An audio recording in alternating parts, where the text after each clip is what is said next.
Planning for your future is your responsibility.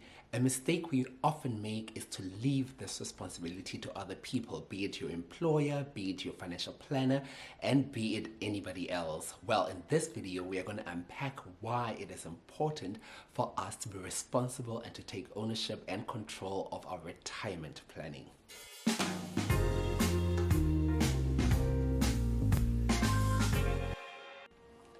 Hi guys, welcome to another video on Money Adventures with TK. If you're new to the channel, my name is Tukiso TK Ntebe, also known as the Finance Bachelor.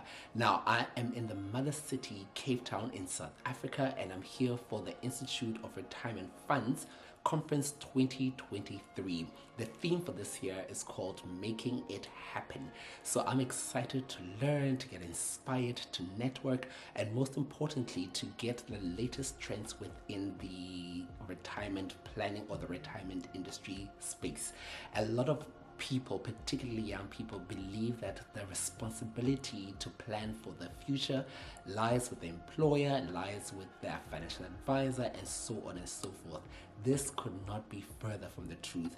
These different stakeholders, yes, they do have a responsibility to help us, but not necessarily own the entire responsibility. So today I'm hoping to show you what the conference is about, share some key insights that I've learned, share some new knowledge, and of course show you the overall experience in Cape Town.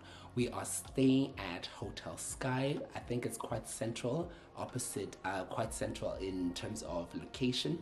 And it's also opposite the Cape Town International Convention Center where the conference is happening. So stay glued, like this video, leave a comment below and let me know what you think about it, and let's engage, share it, and let's get people subscribing to the channel. So I'm excited to be here today and over the next 2 days, and I look forward to sharing all of that with you, my community of trailblazers.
So to kick off the conference was opening remarks and welcome by the RFA president, and then this was immediately followed by a panel discussion where the panelists had to answer the question, what contribution are you making?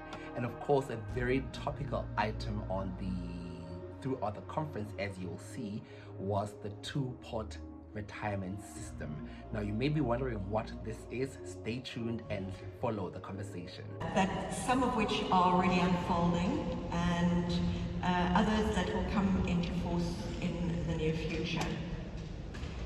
And I'm referring here to the two-part or two-component system, or the Kofi bill, that will stretch the limited resources that the FECA has even further by adding more oversight responsibility. All of this, of course, is happening in the context of constrained economic growth. And I think this puts pressure on all the stakeholders. So the FECA certainly acknowledges that for these changes to be successful, they need to be implemented in a systematic, pragmatic, and coordinated fashion, which requires planning, education, guidance. So for me, what was also interesting as a principal officer was some of the learnings from the KZN Municipal Pension Fund, and of course the lessons and initiatives that Thomas and his team are doing. Also, I found it quite intriguing how he engages with the Financial Sector Conduct Authority, the FSCA, and really just how open the regulator is to engaging with the industry. From the floor, we basically, from government's point of view, as KZN with my private fund, ensure that one will comply with FSCA, with all their circulars, notices, and almost as is, but we complain where we need to complain. Therefore, we've got all the policies required.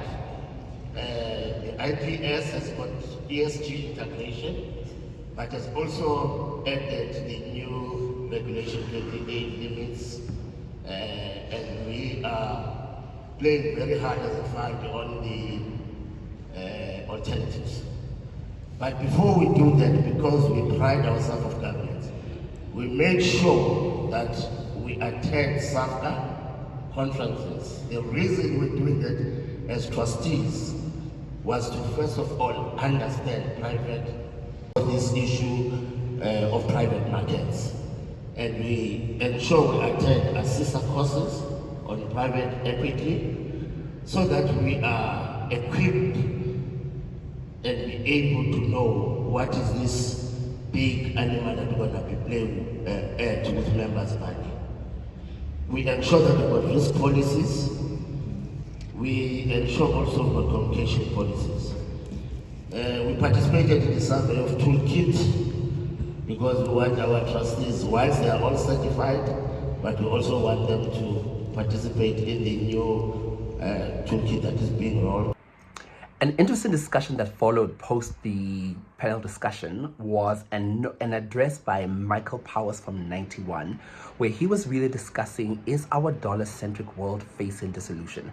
So he unpacked many interesting insights as to what's happening in the US, comparing that with Europe, comparing that with China.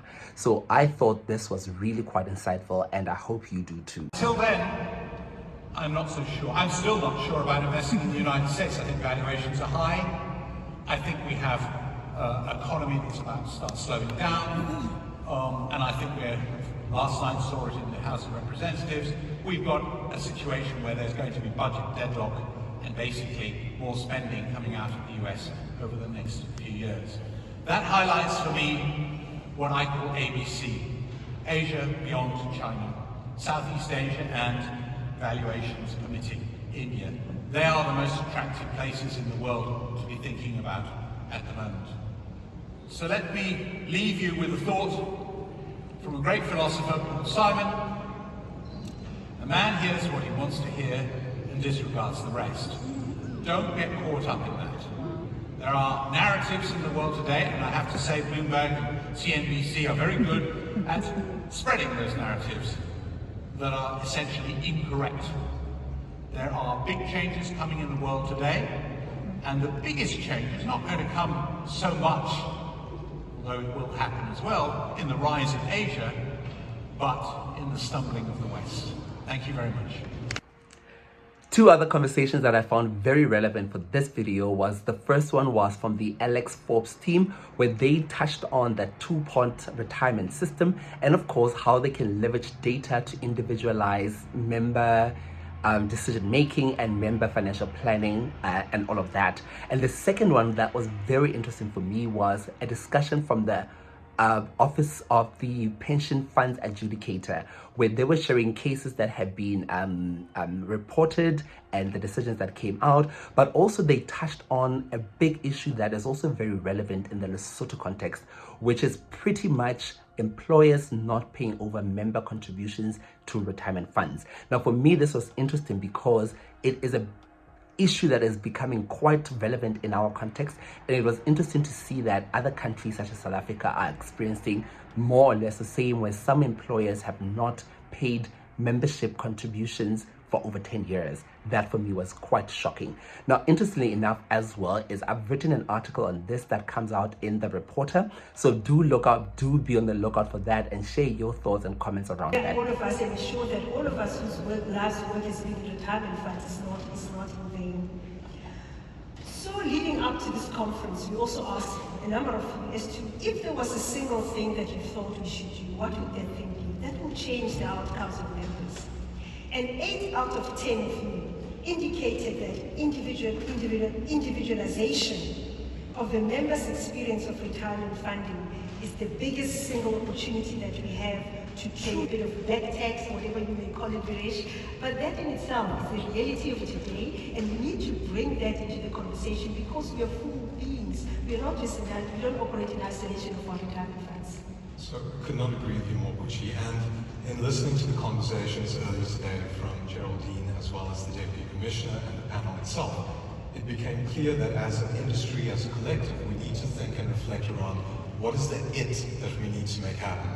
And if we want to distill it to its purest form, this is actually it to us. The lived experience of the outcome of our system, of the retirement fund system in South Africa, is that most of our members, the average replacement ratio that they retire into is around 20% of their pre-retirement income. And that's not good enough. So if we need to make it happen, that it is the dramatic alleviation of that replacement ratio.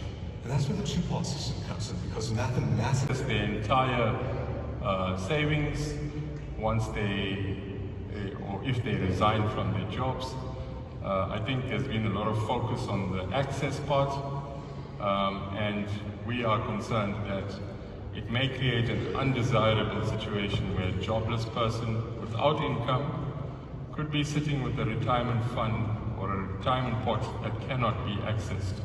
And if you think about the unemployment rate, that could be for a very long time until the person finds another job. So we could see an influx of complaints if this change is not properly communicated to members. And then an interesting one, because we did have the compulsory annuitization of provident funds, which means that when you as a retirement fund start contemplating entering into a contract with a financial services provider or purchasing a financial product, then we could look at that as the retirement fund's ombud. And then complaints that may be designated to us by the Ombud Council in terms of Section 211 of the Financial Sector Regulation Act. Okay, two-pot system. We've heard a lot about the two-pot system so far in this conference.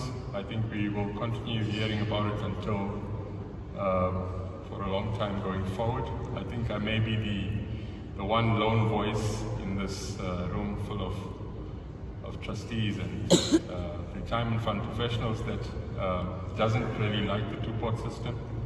I think there's going to be a lot of problems, and this thing needs to be handled very carefully. We do have concerns about the ability of retirement funds to maintain records of multiple pots. At present, there are issues with maintaining records in general. When there are multiple accounts in Section 14 transfers, administrators changing systems, and also when funds are changing administrators. There are multiple complaints that arise from that, so we are concerned about that. We are also concerned about the manner in which the two-pot system will operate in respect of defined benefit funds. There are difficulties with members understanding the issue of buying extra years of service or having pensionable service years affected by pension interest, deductions, etc. Now, do not forget to do what we need to do to grow to help this channel grow, and that is to like this video, subscribe if you have not subscribed, share it with your family and friends, and stay tuned because there's a part 2 coming. Until the next video, guys, love, peace, and money. Cheers.